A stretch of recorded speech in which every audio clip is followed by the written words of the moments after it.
Bonjour, hello, and welcome to the Rosbiff Rugby podcast, your one-stop shop for all things French rugby, top 14, Pro de National, the Champions and Challenge Cups, the Six Nations and Le Bleu, and most importantly of all, the brilliant towns, cities, bars, restaurants, people, fans, stadiums, everything that makes the French rugby experience so superb. We are joined, well, we've got a very special guest, but as always, a man who's been sampling some of those delights. Rob, you've made it back from Lille in one piece. Yeah.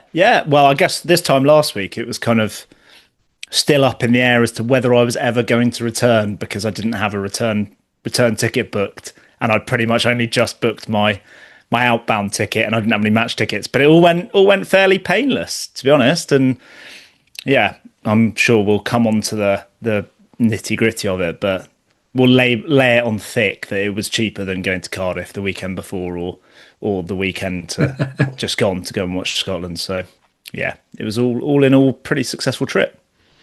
Well, looking forward to hearing about a few of the local haunts and whether you go back to Lille.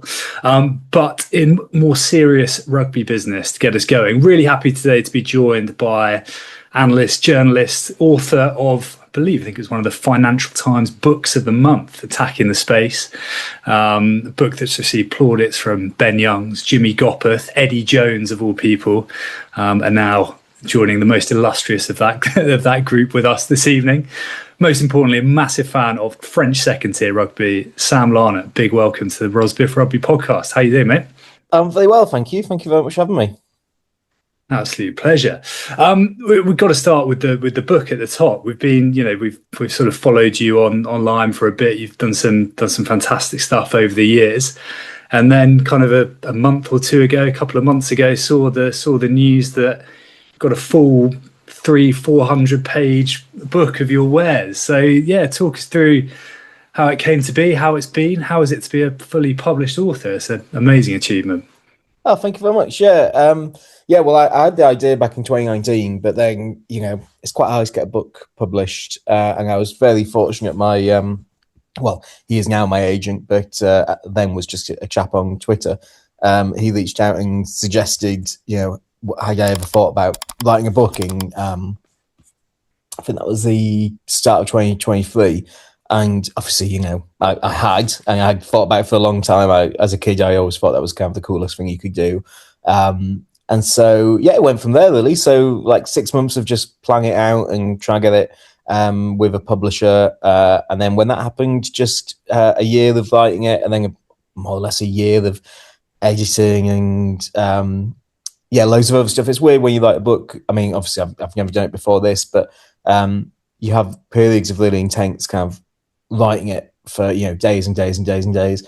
And then you send it off and you don't hear anything for 2 months or 3 months or whatever, and then it comes back, and then you make the edits, and you send them back off, and then it goes to someone else, and so that it feels like I kind of finished it at the end of 2023, and then obviously it just came out at the end of January this year. So there's that weird big vacuum where you think, how is this going to be received? And as you say, I'm very happy and delighted and lucky that it's been received very well, but yeah, there was a bit of nervousness about whether how it would be, and I was very proud of it, but you never really know until it's out there. How do you get Eddie Jones to give you a shout out? That is, I mean, there's so much amazing stuff in the book, and I'm sure at the end we'll do a little plug as to where to get it. But that's the immediate thing that caught my eye. How do you get a man so notoriously prickly to come on board with that? Yeah, so I know someone who knows him very well. I thought I'd chance my arm. He was more than happy to do the introduction, and then sent him the book in PDF form. And he sent through a quite a lengthy quote, which I was incredibly pleased to receive.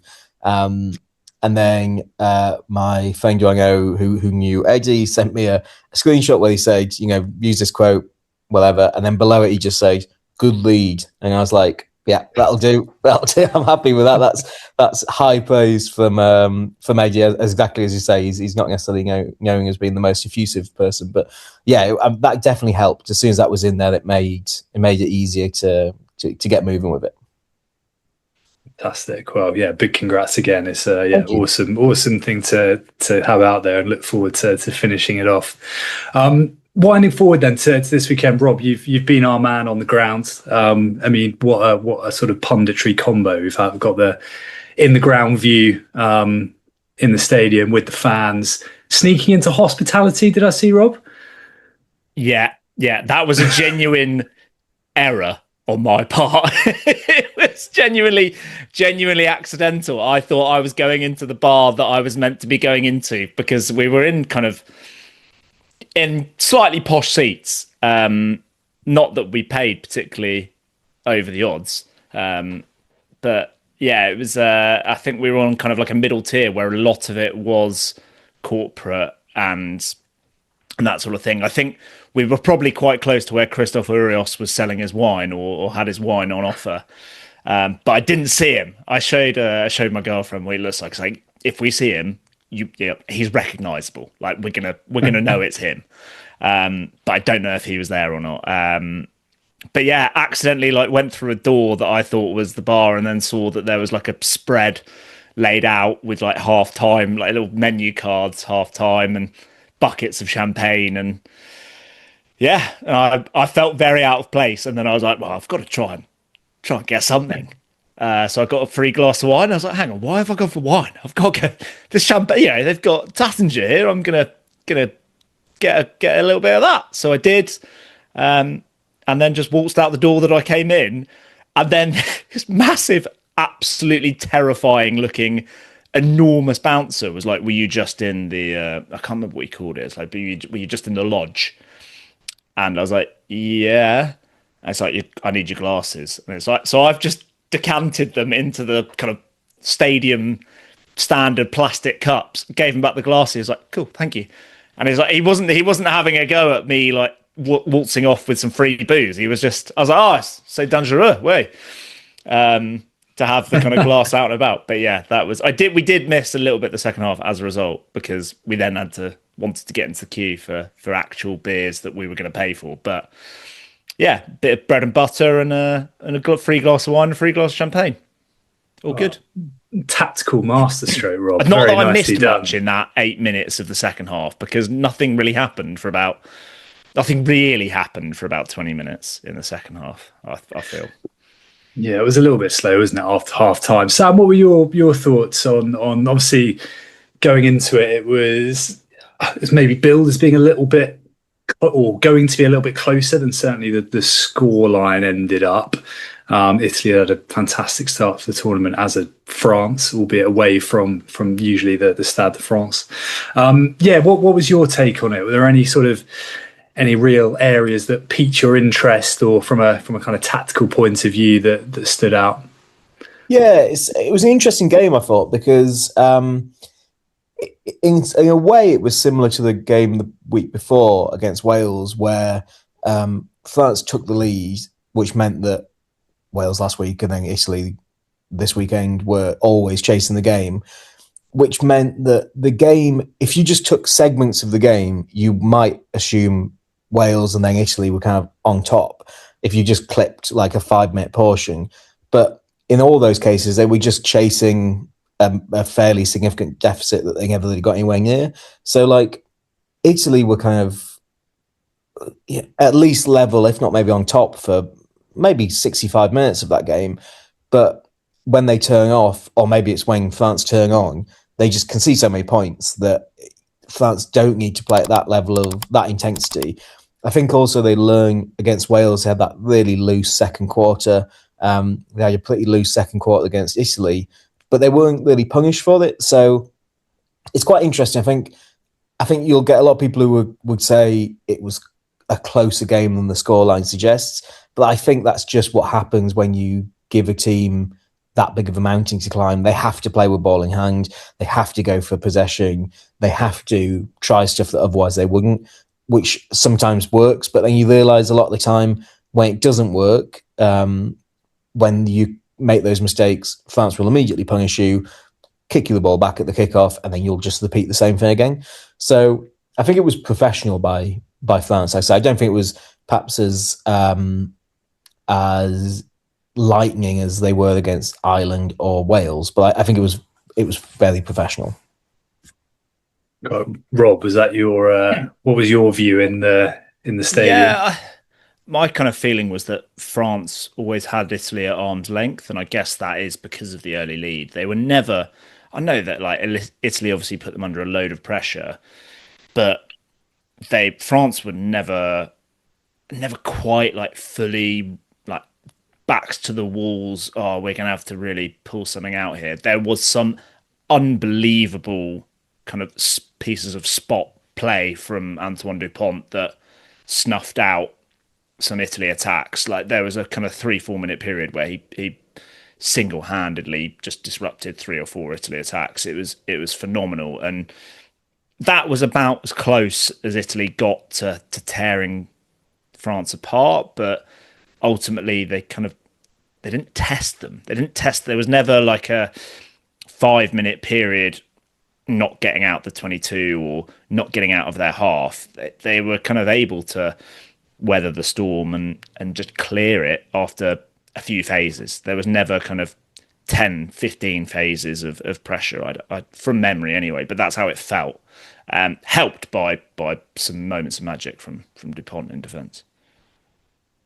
Sam, have you whether it's this game or the first 3 games? Obviously, there's a few new personnel for this game. The late Jalibert withdrawal, that was must have had an impact, not just because of how well he was playing, but also because of what it meant in terms of a reshift. Albeit we know how good Tom Ramos is at 10 at Test level, so you could do far worse.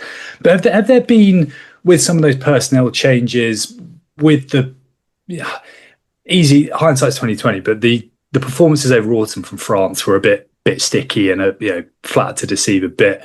Is there anything in their approach, the way they're playing, that you've seen from your learned angle that perhaps others might not have, and why things are maybe clicking a little bit more right now? Yeah, I think there's a few things really that they're doing particularly well. I think it was big news last week about the contestable kicks, and they've been so successful at retaining those contestable kicks. I felt I was in the stadium for the Wales game. I'm Welsh, and I was thinking I was seeing the same try, or certainly the same line break 3 or 4 times in a row. Just a kick, either too long or you don't win it back. It's flat back by a French player, and it falls into the arms of, to be honest, anyone. I mean, if it's Jalibert, if it's Ramos, if it's Bielbieri, if it's Gaetan, it's someone who's going to make a difference. And they immediately just strike. And I think that has, I suspect teams are, especially Scotland, England, are working overtime now to make sure that doesn't happen to them. But that contestable kick, and then immediately turning the kick into the counter attack, which is easier said than done, has been the key. We saw that with was it the first try where on Sunday where I forget now, was it Dupont chipped it through? That's an Italy contestable kick. Yeah, that they tap back, and then Dupont is just the first one to pounce on it. The space is there because Italy are attacking, and I mean the pace in the stadium is just, it is ridiculous. I know that's not news to anyone, and I'm not adding any value to say that Louis Bielbiere is quick, but it is something to behold, especially when he's like, because he was Capowazzo chasing back. Like, it's not like he's kind of burned like a Vlanka or even a prop. It's Dupont spotting the space as well, like, and reacting quickest. But there was a couple like that in the Wales game, wasn't there? There was. So the first try came off that. I mean, not directly, but there was a couple of phases later. The second try with the pass back inside came one phase after the contestable kick that France won. There was one where it might have been the second try actually, but it bounced over to Bielbieri, and he was in about 10 minutes of space with Dewey Lake, and it's just, something's clearly gone very wrong for Wales in that situation. I think as well, like, for a lot of people, it might be a bit like when you watch Leinster play, especially early in the season after the international period, where people turn up and you don't really know who they are, and they're absolutely amazing. Like I don't think there'd be many people out there who would kind of know who Gael Dreang is, or even Gaëtan and Boy. Anyone listening to this podcast regularly will know, is very well well versed in how good Fabien Brobery is, and Teo Astisogbe, because I might be a little bit biased and a little bit in love with both of them. But I take your point. You've got to be a bit of a weirdo to be listening to this, I think. So. Yeah, exactly. I mean, we're amongst our people, I guess. But yeah, if you just watch your Six Nations, you won't be aware of them. You turn on, you think, oh, these are absolutely amazing. And wait, how old are they?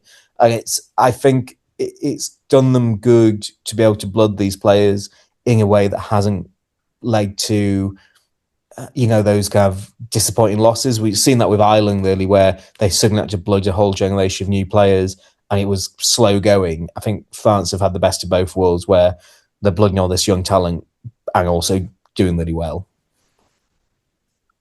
Yeah, Rob, but the anything else from your sort of what you saw in the ground? Anyone stand out to you this beyond? You can't say Fabien Brobery. We're on there's a ration per episode now before we get taken off air for. No, it wasn't going to be. It was interesting, Sam saying there that the fresh blood. There is. I'm intrigued to see your eyes light up when you work out who I'm talking about here, Richard. But there is one area where they haven't quite gone for fresh blood, and I think the age and experience of this player is slightly overinflated. But the one man yet again that looked a decent amount off the pace to everyone else in the France team was Dorian Aldeguerri. Like he was blowing after 20 minutes. He's like walking around, hands on knees at every break in play. That's the next area of development for France. I think generally my feelings for France in this Six Nations have been they're better than everyone else currently, but there's a hell of a they're about a 7 out of 10 at where they are in kind of, or where they could get to. I think it's a shame that we were denied the next installment of the Jalabert, Ramos and Dupont playmaker axis, especially with the roof on and dry conditions. But because that just seems to be going from strength to strength. There's obviously still room for improvement there, or growth. The ceiling is kind of off the scale. But the scrum is the one that's a genuine concern, and perhaps we don't quite know how high the ceiling is. I think like other areas, they're a little bit they're a little bit sticky, and we just know that the ceiling is so much higher. So like Atisogbe is still not hit his best, and he was probably the worst game I've seen him play for quite a while on Saturday, and he was still pretty good. So yeah, I think that kind of sums it up really. Like they're about a 7 out of 10, but I think there's room for growth with only one concern about the scrum. They need to work out what they're going to do at tie head, because the answer is not Aldeguerri. Yeah, it's interesting with him because he, going back a few seasons, when he started, he hasn't played more than 50 minutes in international. And to be honest, he's often played much less than that. And I think that is now being found out, partly because of, he is getting on a bit, but also because of the style of play that they want to play. He is a little bit of a passenger because he's not able to get around in the same way. I think it's particularly noticeable when you compare him to Jean-Baptiste Gauss on the other side, who is really contributing in attack. And especially, obviously, if Italy could actually win a line out on Sunday, they might have stood a chance of getting back into that game, but because their scrum was so dominant. So I think England and Scotland will have their ears pricked up at that, because I think that is an area where they could realistically have the upper hand over France.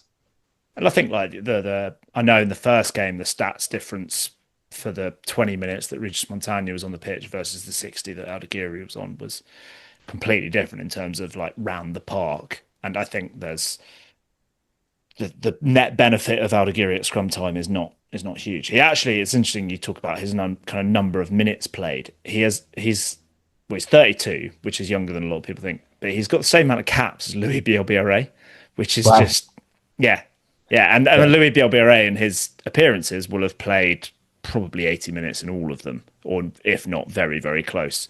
So actually, in international terms, he's less experienced. Louis Bielbiarré's got a couple more tries than him as well. So I know it's not a direct comparison, but yeah, I guess other than and round the pitch, Rich, just again, I'm going to give a shout out for Oscar Jego. I think he just seems to be on hand at every opportunity, which I think is what you're looking for from a back, in what they're looking for from this back row.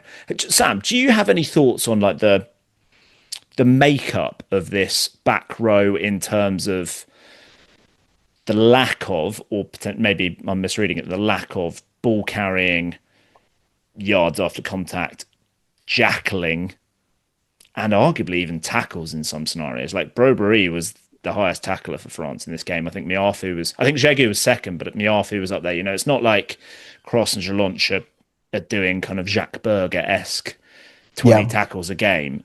And France are obviously defending very, very well. I just saw a stat from friend of the show, Ilta Daffith, but I think he pinched it from L'Equipe, which 34 points they've conceded is the lowest ever in the first 3 rounds of a Six Nations. So, wow. Yeah, is there anything? How do you see the makeup of that back row? Because I think it's an area that I'd say, Rich, I don't want to speak on your part, but I think we're kind of happy with, but we're also a little bit confused and intrigued by, because it's not quite right yet. Yeah, it's interesting. I mean, the problem is in the top 14, almost all of the best, or not best necessarily, but biggest carriers are not French. So you've got Vunipola, Aldrit is in second, but then Simmons, Gorgadze, Jack Willis, Lewis Ludlam, Tolofua, Fakundisa, Nathan Hughes. So that's, whatever that is, 2 of the top 10 or 1 of the top 10 are French. So I think that there's not really that mega carrier in the top 14 who is French, who they could go to, who offers them what else they're kind of looking for. I think the way that they're playing, so targeting, I think it's fascinating the way that France play, because it is kind of like total rugby in that if you just, if you kind of just close your eyes, wait for the phase to happen, the next phase, it's as likely to have, Jelonch at the front of a pod of 3 as it is to have Jalabert at the front of a pod of 3 or Atisogbe at the front. So I don't think they need their back rows to do the stuff that perhaps is expected of the Welsh or the English back rows, where you have to punch a hole because the backs aren't going to do it. I think France have basically said, if Atisogbe is there, he's going to try and skip through. If Jelonch is there, he's going to try and go through. And they're just looking for that one opportunity when the line bends or hopefully breaks, but something positive happens, and then they can really hit and try and spread out wide. And so I think they're prioritising back rowers who can ship the ball, who can continually work, not necessarily make those massive carries, but just continually work around the park and wait for the line to break. Especially how good their kick chase has been and how they want to play in transition. I think they're willing to prioritise, speed and fitness over those more typical back row skills. I think it's interesting because obviously that is working at the moment. But I think there's questions you probably asked questions in the last World Cup. Is, do they have, if the game doesn't allow them, if the opposition or the conditions don't allow them to play like that, do they have someone who can just simply just put their head down and just smack holes? Possibly not, compared to the other Six Nations teams. They possibly don't have that skill set, but I think overall they're better players for what France are looking for. Interesting. Yeah, I wonder if Rob, we've been talking a lot about Lenny Nucci, right? That's someone whose possible point of difference. He's been fantastic off the bench, and I can understand why they're keeping him there. But as you say, Sam, if that does eventuate against Scotland or against England, whether we might see him introduced a little bit earlier. But yeah, so it's a fascinating point. Was there anything else you wanted to talk about France? We've now got a fallow week before, I want to get into the real gritty stuff we've pulled you in for, Sam. Yeah, no, I just think it's brilliant to watch France at the moment. I mean, they're fast becoming everyone's second favorite team. If you're not French, or you guys, but it's really been fascinating to watch them play. I think they're quite easy to see that they're doing something different. I think one of the challenges with tactics, I find this when I watch football. I like football, but I couldn't really tell you if a team is playing a 4-4-2 or the 3-5-1 or whatever. But when you watch France play, it's quite obvious that they're doing something different to every other team in the Six Nations. I think just from a fan's perspective, or if you're interested in analysis, just watching France is a great way to start because it's kind of so obviously different. Whereas it can be a little bit oblique often in rugby to work out what different teams are doing. Sam, so if anyone who's followed you on socials or subscribed to your Substack, or I guess probably read the book as well, no, you're a big fan, as we are, and we hope some of the listeners are. Well, not just the French domestic rugby, but particularly Pro D2, the greatest league in the world. Although National's now becoming our sort of hipster choice as Pro D2 gets into the mainstream a bit more. Hey, now I've been to Lille, definitely, and now there's been some enforced financial relegation as well. That's in National. Yeah, it's even better. The bingo card is getting ticked, isn't it, in National this year? But I mean, before we ask you about some of the themes, the tactical nuances, the trends you've seen this season, tell us about your love of Pro D2, because we always love hearing about people who've stumbled across it for the first time and then been totally hooked. Yeah, well, I guess it started probably maybe best part of 15 or 16 years ago. So I didn't have any subscription aside from Eurosport because it was like £5 a month. So the only rugby I could really watch that wasn't on like BBC Sport was a Pro D2. So it started off watching it then, and then I think so when I probably about 5 or 6 years ago when I started to do even more of the analysis stuff, it was a bit hard to kind of get much of a foothold in the Premiership, whereas the Pro D2 was kind of, people were interested in it and interested in what you had to say, but also the people who were interested were like super interesting. So whenever you told them anything about the players or about the teams or the tactical evolutions or whatever, you get a group of people who were absolutely fascinated by that, both in France and obviously in the UK as well. And then post-COVID, when we were finally kind of released out into the wild and could go and travel, I had actually never seen a Pro D2 game in the flesh until I think it might have been Carcassonne. And then I have a friend who I did do my free agents list each year of players who don't have a contract, who I kind of feel should have a contract. And it started out quite small. And in that first list, there's a chap called Comme Jussin, who now plays for Worcester, but at the time was playing for Carcassonne. And he stuck around at Carcassonne, and I suspect he was just being kind, but he put some of that down to the free agents list. And then he was saying, come out to Carcassonne, we'll show you the game, it'll be really enjoyable, all this kind of stuff. Me and my partner had always wanted to go to Carcassonne, it's a nice place to go. And so we flew out and we had the full experience, which was, to be honest, was particularly good because Com's partner's family were all out there. So we hung out with them before the game, and then we hung out with the players after the game, got horrendously hungover, and then went to see Carcassonne, went to see Narbonne. And we were like, okay, well, that was an amazing experience, but it probably can't be lived up to. And then a couple of, I think maybe later that year, we went to watch Dijon play, which was, I think that was a third division, maybe? Yeah, they've gone bust. Probably would have been National 2 at the time, yeah. Yeah, so went to see them, and I was having a look beforehand. There was a Welsh player on the Dijon team. So I thought, I'll say hello, and see what's what. So say hello to him. It just turned out there was another Welsh player on the Growlette team. So we got chatting afterwards, and we were kind of sharing stories and whatnot. And then it just kind of was every single game there was just interesting stuff. You were either chatting to players, or the atmosphere was amazing, or I mean, the cities are beautiful. You know, in that you don't really get that in the UK. The atmosphere is fantastic. I actually took my 3 of my mates. 2 of them I used to play with. One had never been to a game before, to watch Soy Angoulême versus Oyonnax in January, and we made kind of a nice weekend of it, and went to Bordeaux and all this kind of stuff. But it's just fantastic because the game kind of exists.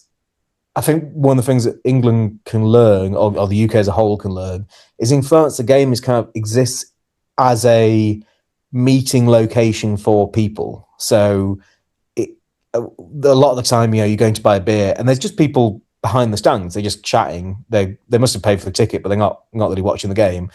And then when you are watching the game, people really care, and there's a great atmosphere. But it just feels like it's kind of a meeting pot. And then when the game finishes, it's still busy for like an hour and a half, 2 hours after the game, if not longer.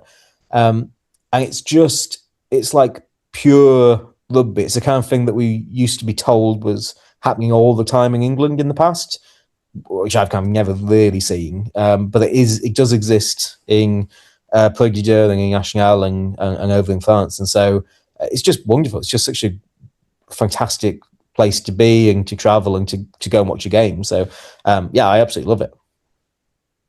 I think that's one thing that I always tell people is just like the Pro de Deux in particular. No, actually top 14 as well. It's just you see the full cross section of society at the ground. It's a day out with your mates or a day out with your family.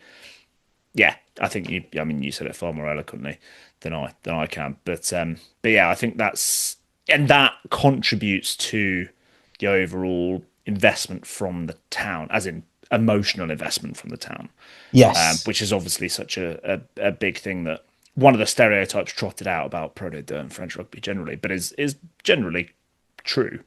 I think we've kind of used it as a vessel for, you mentioned the towns are beautiful. Like we've kind of used it as a vessel for exploring different parts and different towns and local regional delicacies and all sorts like that. There's such a diverse culinary landscape in France and kind of architectural landscape that and just the weather as well is very variable compared to what we get in the UK. So it's interesting. When I took my friends out, we knew we couldn't make the Thursday game, and we knew we didn't want to wait till like 3 weeks before to know exactly when the games were. So we thought we just fly to somewhere where there's like 3 or 4 towns close by that we can go to. So we thought we'd fly to Bordeaux.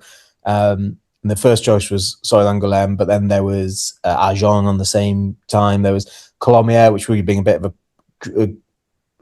of a trip, but it was still fine. And then there was Mont-de-Marsan, and we were thinking these are all 4 beautiful places. It doesn't really matter which one we go to. We just go to whichever game is on the Friday night, and it was just fantastic. It's just like the towns are beautiful. Even far down the pyramid. So I watched Cognac versus Chartres last year. When I hang on, wait, we've got to come up with a derby name for that. The Hangover Derby. Yeah. we had a guy who genuinely looked like the archetypal Frenchman, kind of beret, massive mustache. And I can get by with French, but I'm not great. And we ordered a bottle of rosé to watch the game with, and he went, course. And we were like, oh, yeah, I don't know. And he was like telling it, just going, course. And I didn't really know what he was asking. And I was thinking, bottle, is it a bottle? Is it a glass? And then he eventually turned it, and he was basically apologetically saying, sorry, this is from Corsica. So like, if you want your local rosé, you're not going to get one. But it was an amazing atmosphere. I mean, because it must have been like, I thought 1,500 people at least at this Div 4 game. But it was just fantastic. It was like, it was a good quality game as well as a great atmosphere. And then afterwards, you just hung around and, had some drinks and wandered onto the pitch, and everyone seemed kind of happy in this sunny kind of March afternoon on a Sunday. It is just better. It's hard to kind of put into words just how much better that is than the most British rugby experiences. Not necessarily all. I think there are some teams that do a good job, but I haven't been to a bagged French game yet. Really makes me You've not pine been to to Biarritz in sneak back out. You've not been to Biarritz in January when it's 0 degrees. That was a tough I've one. not done that. No. When they were in a relegation, well, they're still in a relegation battle a little bit, but yeah, that was a tough one. Have you got a team? Have you got a team that you support in Pro D2? No. So I Or a team in France? Maybe they've gone down. I don't know. Yeah, not really. So through the free agents list and then through doing analysis with certain players, there's kind of players I know from quite a few different teams. So the matches I go to, I will try and tie it in with like saying hello to a mate I know, and also getting free tickets for those games, which makes it easy. Even though when I went to the Cognac game, I wasn't intentionally going to go. We were in Cognac and we were going to Bordeaux, and I realised that there was a game on the Sunday and thought, let's go and watch that. And then I realised that Tom Pittman, who's now over in the US, was playing for Chartres, formerly of Cornish Pilots. And I was like, oh, yeah, we'll go and say hello. And we kind of knew each other a little bit. So he got me tickets. And then I felt terrible when I turned up and the tickets were 10 euros and I was going to he's put my tickets aside. I thought I would have happily paid 20 euros for this. This is such a lovely atmosphere. But yeah, so there's teams I really respect. So for example, I really like the way that Nevers have played, although I've never actually seen them play. I love Aurillac from just its kind of being the heart of the volcanoes and, knowing a few players there. I have got a soft spot for Nice as well. I know that they are kind of Galacticos, but just know a few people who are involved there. And then I would also say, so I went to Po. In fact, I think one of you two were at the same game. Yeah, in Bordeaux, against Bordeaux, and it chucked it down for hours and hours and hours, and I hadn't booked late enough to get the to get an actual seat, or hadn't booked early enough to get an actual seat. So that was a fantastic experience. Actually, were you on the end? Were you standing on the end? I was on the side, but not under the covers. Not on the bit that Richard likes to slag off a lot. The end that doesn't have a stand. Oh yeah, no, that seemed like the worst possible view of any really. But yeah, because you don't see the reason why you don't have a stand there, being the Pyrenees. Yes. Yeah. Well, to be honest, that day I couldn't see anything really. It was the entire time, but it's a great game though. And then I saw Dax the night before, which was a fun experience because I've got a lot of time for them because of how incredibly pragmatically they play. So a lot of the time I will find something interesting in the stats and then it will generate like a fandom for a particular player or whatever it might be. That was one of the things that we kind of, Rich and I were talking about before inviting you on. Like, I remember you posting about how Dax I'm paraphrasing it, kick the leather off it at home and then never kick away from home. And their home record is excellent and their away record, generally, it was all right, I think, around the time that you posted it. They were probably doing all right away from home, but generally terrible. Yes. And yet, I don't know. I think that's fascinating. Why they wouldn't try and do the same approach both times, but also we've seen sides in Pro D2 specifically have quite a bit of joy with effectively chucking it about away from home. So Soyunga last year and Colomiers this season, Valence Romans to an extent this season as well. They've tightened it up a little bit over the winter, but these sides that have flung it about have generally had a bit of joy away from home. And why do you think that works? And why would you not do it at least Colomiers, it's the same. They're consistent at home and away, but yeah. Yes. Yeah. So this was last year. And I was looking at what Dax were doing.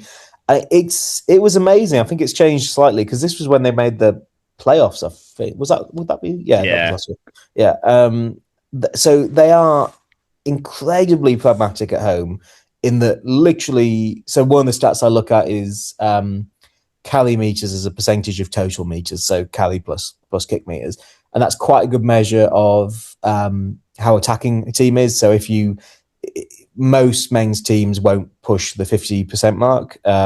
Most women's teams won't go below the 50% mark. But as a comparison, so England at the 2023 World Cup was somewhere around 32% of their total meters came from Callies. And then Scotland, who were the complete opposite, were about 44%. But DAX were basically down where England were. Just kick everything away. Don't risk it. Just kick it. And it was very effective for them. I mean, probably not sustainably effective. I actually saw it with Montauban last year, where they were basically just got to the top 14 by kicking goals from outside the 22, really, which is incredibly old-fashioned way of playing, but it was effective enough. But one of the things that is obscure about French rugby is that their home win record is significantly better than the win records of any other league, really. So we're talking kind of up towards the 80% marks for home records, whereas for most teams averaging, in most leagues, we average more like 60%, if not a little bit less, for the home records. So it does make sense that you might say to a team, look, we need to win the home games, kind of do what you want away. And sometimes it'll work and sometimes it'll be exciting, but kind of play how you want. But yeah, I agree. I'm not sure if there was some kind of trade-off where they were like, look, we have to play the dull game here, but as your dessert is you'll get to go and play away and do something a bit more fun, or what was going on there. But yeah, it was very odd how they played. Is there anyone that's sort of from the rugby you've seen this year or you've been reading about that's really caught your eye that might have snuck under, well, certainly our radar probably, but other people's as well? Anyone who's kind of caught your attention, maybe will end up on the free agent list? Yeah, so hopefully not on the free agent list, but you know what I mean. Yeah, well, I mean, this guy is definitely got a contract for next year, but Ben Stevenson at Van. He came from Newcastle and he's been playing fantastically well over in Van. I would also say Owen Barrett as well with Soyan Golem, who's again been playing really well. He was on the free agent list a few years ago, but has been playing fantastically this season, and scoring a bunch of points, a bunch of tries even. I would say someone I've been watching for a long, long time who I think is fantastic is Otunuku Pautu at Beziers, although he's moving to Grenoble at the end of this season. He is, I do some got real work thirst for carrying, like nothing else. He's got real hunger for carrying. Yeah, and exceptional footwork and is very dynamic as well. Like he's a fantastic player. I do some working with a team in the Prem for their recruitment. I was hoping that he would be brought over to the Prem, but he's gone elsewhere. I think Perry Mayo as well. I did a Substack about him, a fullback winger for Nevers.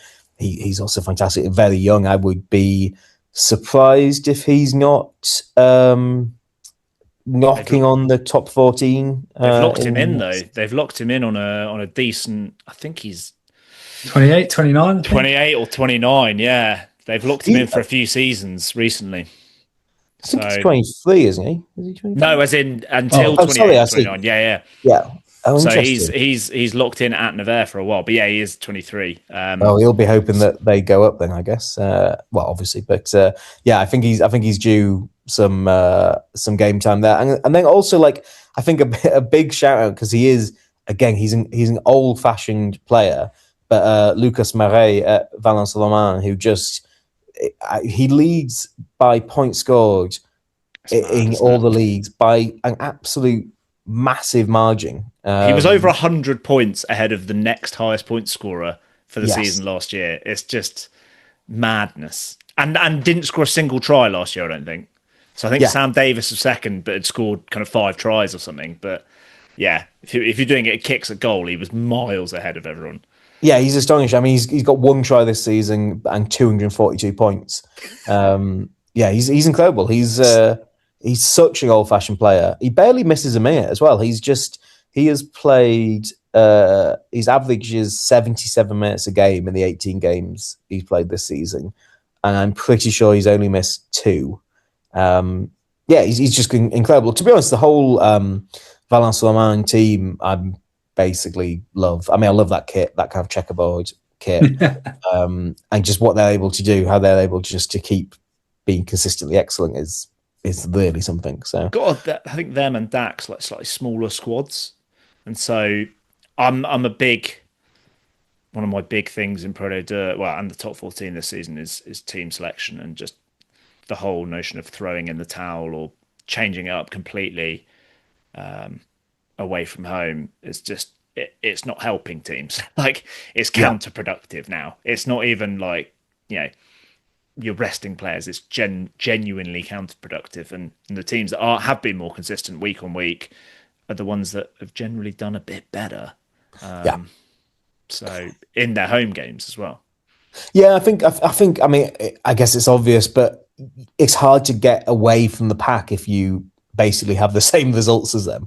So those teams who can get those away wins. I mean, Oying are not having they are having a good season. Just it's not coming out in the results really. But they did a good job getting the wing away at Soy Angoulême, which is probably the longest trip or one of the longest trips of their year. But yeah, you do have to take them a bit seriously, those away games. Otherwise, you will struggle, and you'll have a lot of work to do at the end of the season, really. No, it's been awesome having you on. You mentioned a couple of your little trips, your ventures over to France. We always like to ask our guests any sort of recommendations. You've mentioned some beautiful places there, but if you had, I don't know, whether it be towns, whether it be cities, whether it be your favourite stadiums, restaurants, cognac bars, whatever it might be, anything that you would leave the listeners with to tempt them into a trip to France this season or in the future? Yes. Well, I mean, Rob can probably agree or disagree, but I think Lille is an absolute gem of a French French city that probably most people would ignore because it's not in a very fashionable part of France, and you're basically at home by the time you get there. But I think Lille is absolutely beautiful. So I'm a big fan of Lille, and I guess starting with the big ones, Bordeaux as well. I think is a fantastic place to go. I strongly recommend going to Bordeaux. Cognac and that whole strip across kind of Soil Angoulême, Cognac, and then the coast is also beautiful. And it probably won't be any kind of surprise to anyone who knows anything about France, but somewhere like Saint-Emilion is also beautiful. So I strongly recommend there. But it doesn't get much of a looking rugby-wise, but I've spent a lot of time in the French Alps, and Chambéry and Annecy are absolutely beautiful. So they're worth a trip in the kind of very late spring, summer. And in terms of restaurants there, so above Annecy, there's a restaurant called La Terrasses du Lac, which is kind of perched above. Well, actually, it's not really above Annecy. It's kind of like there's a big mountain called the Semnoz, which is behind Annecy and kind of above the lake. And to get to this restaurant, you kind of go up and then cut across, and so you're kind of above the lake rather than above the town or city. That's stunning. And then there's one just east of Geneva when you're back in France called Aux Flaveurs, which is absolutely beautiful. I mean, that's a bit like it's spengy, but it's in a small, like, kind of castle in the middle of a vineyard, and it's absolutely beautiful. It's it's well worth a trip, and you're not too far. So rugby in the kind of the French Alps, I think, is coming a bit bigger than it was. So I mean, you're not really in the Alps with Oyonnax, but you're kind of in that neck of the woods. Chambéry on the way up, Grenoble as well, and then you've got Bourgogne as well, which is slightly to the west, and Lyon is beautiful as well. So any way down there is well worth a trip. Rich, you've tipped Chambéry to be Champions Cup winners by about 2035, haven't you? That's your I think so, big long yeah, range yeah. shot. At the Oh, Stade nice. des Elephants, or it's not called that, is No. it Stade de Savoie, but could have been called Could have the been the Stade Elephant des Elephants, Stadium. yeah. It is What a amazing that waste. the two teams in that area, one of them's got an elephant and one of them's got a dolphin for their logo. It doesn't. As a kid, I remember seeing Bourgogne when Mike Phillips went there and thinking, oh, there must be some like beautiful seaside place, and then driving through it and thinking, it can't be this, can it? But yeah. Fantastic. Sam, we've kept you probably longer than you wanted to be here on a Tuesday night, but a massive thanks for joining us. Where can we've alluded to it a little bit throughout, but where can people see, hear a little bit more from yourself? Yeah, so I'm on Twitter. That Sam L stands up. On Blue Sky, the same handle. That's L as just a letter. And then on Substack at samlarner.substack.com. And then the book is Attacking the Space, which you can get basically anywhere where you might buy a book. So yeah, any of those places. Brilliant. Well, a huge thanks for your time, and yeah, we'll hope to get you back in at some point in the future. Enjoy the rest of the Six Nations, and most importantly of all, the rest of Pro Day there. Thank you so much, guys. Cheers, Sam. Thank you. Perfect. Brilliant. Thank you, mate. Of course. Yeah, my pleasure. Thanks so much for having me on. No, it was great. No worries at all. Brilliant. No. Yeah, just ping me if you want me to come back on. I'm more than happy to chat about Flint being yeah, if we happen to be in the same state. This time I will make the effort. I was frozen at the Pro game when I was out there last. I kind of got there early and then I was just stood there and it was getting cold and cold and cold and colder. So yeah. Yeah, I can believe that. Perfect. Well, thanks so much, guys. I really appreciate it. No, thank you. No worries at all. Thank you. Lovely. Cheers. See ya. Speak soon. Cheers.